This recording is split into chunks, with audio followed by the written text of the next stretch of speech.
Yo les gens, c'est Osnora et aujourd'hui on se retrouve pour l'épisode de Focus numéro 2. Et là on passe un cap, on va parler tout simplement du meilleur webtoon que j'ai lu pour l'instant. Solo Leveling à côté c'est de la merde quoi. Non je rigole, ne vous désabonnez pas s'il vous plaît. Mais du coup comme d'habitude, si la vidéo vous plaît n'hésitez pas à vous abonner, mettre un like et un com en mode waouh, il est vraiment trop bien ce webtoon. Sur ce, générique de la mort qui tue, car oui, tout est trop bien dans cette vidéo.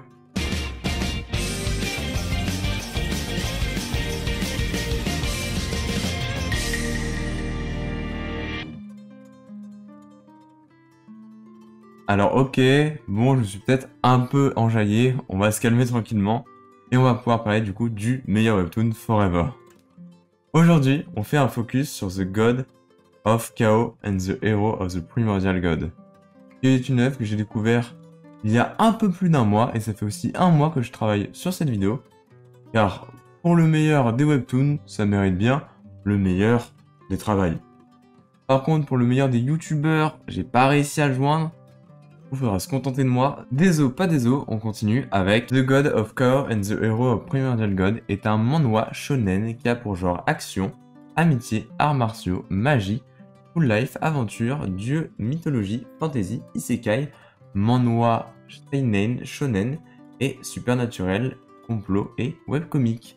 Avec un score global de 4,9 sur Manga Origin et un peu plus de 420 avis positifs sur Scan Manga, non seulement un négatif, je pense que ça fait le boulot. Alors pour le synopsis, on va suivre Kyun Cheon qui est un jeune garçon de la campagne dans un univers médiéval. Et ce n'est pas un paysan pour autant, il est le fils d'un noble qui gère le territoire de Hanimo. Notre héros va partir en direction de la capitale pour rejoindre comme tous les nobles de son âge, sauf exception faite, l'académie royale de Kendry. Cette académie a pour but de tester et d'instruire les élèves, mais vous en doutez bien, ce n'est pas tout en effet.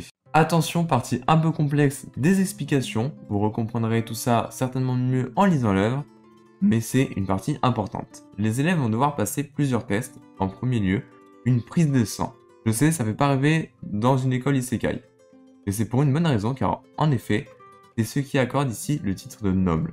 Dans ce monde, c'est le taux d'une molécule appelée, ou enfin traduit par la team Divinium, tous les gens dépassant les 1% de cette molécule de présence dans leur sang sont considérés nobles, et leurs descendants profiteront de ce titre sur 3 générations. Le père de Kyun Cheon, notre héros, possédant un taux de 1,2, est considéré du coup comme noble, bien que son taux de noblesse est surtout là pour faire joli parce que c'est pas un taux vraiment impressionnant. Les descendants de la famille royale ont souvent un taux dépassant les 10%, ce qui fait d'eux bien souvent des guerriers exceptionnels. Bien évidemment, cette molécule étant rare, pas tout le monde peut se revendiquer noble, voilà pourquoi le père de notre héros est quand même un noble de Baran.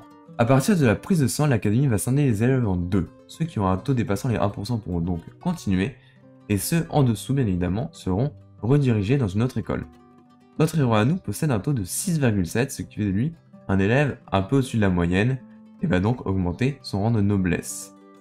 Bien que, bien évidemment, c'est le taux le plus haut que sa famille a eu depuis des siècles. Il est maintenant temps de la deuxième étape, la plus importante, qui se nomme l'héritage. C'est une épreuve consistant à toucher une stèle qui va définir l'héritage de quel dieu, c'est-à-dire une partie de leur puissance que tu peux recevoir. Car en effet, les dieux de ce monde sont plus ou moins rares et plus ou moins forts.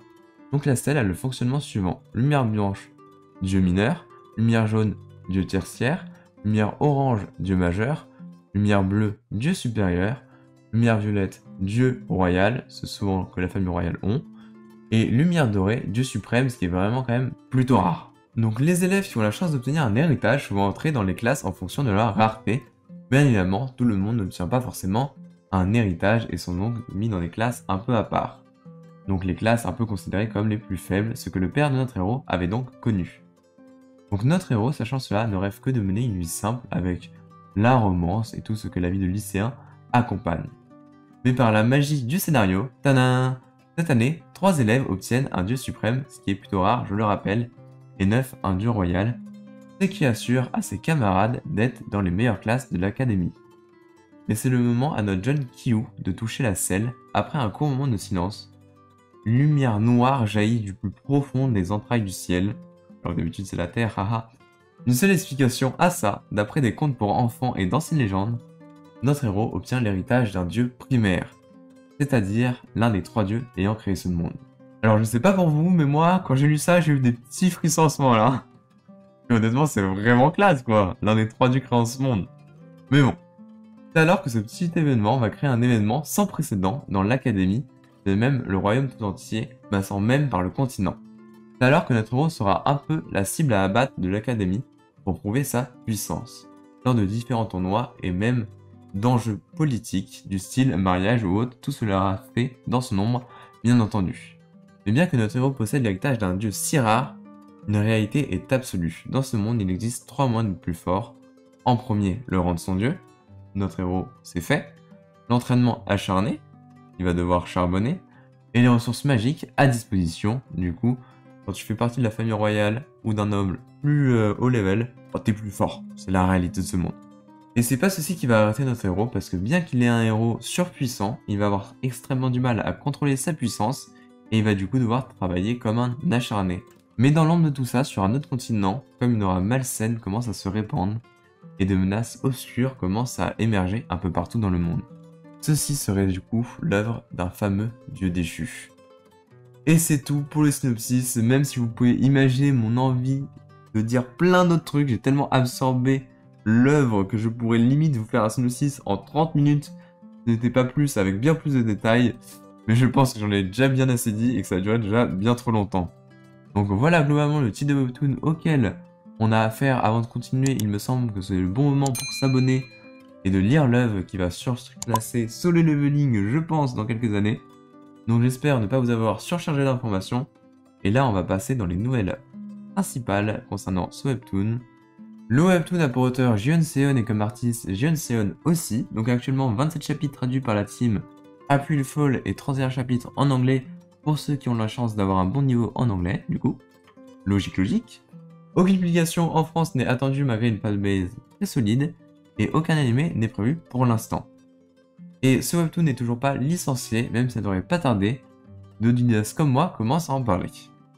Sur ce, c'est la fin de la vidéo. C'était le 2e épisode de Focus qui a été un peu plus travaillé encore que le premier. Donc j'espère rapidement voir vos retours. Sur ce, je vous dis à la semaine prochaine. N'hésite pas à t'abonner, je te le demande s'il te plaît, car cela pourrait bien aider. Et n'hésite pas à supporter. Like.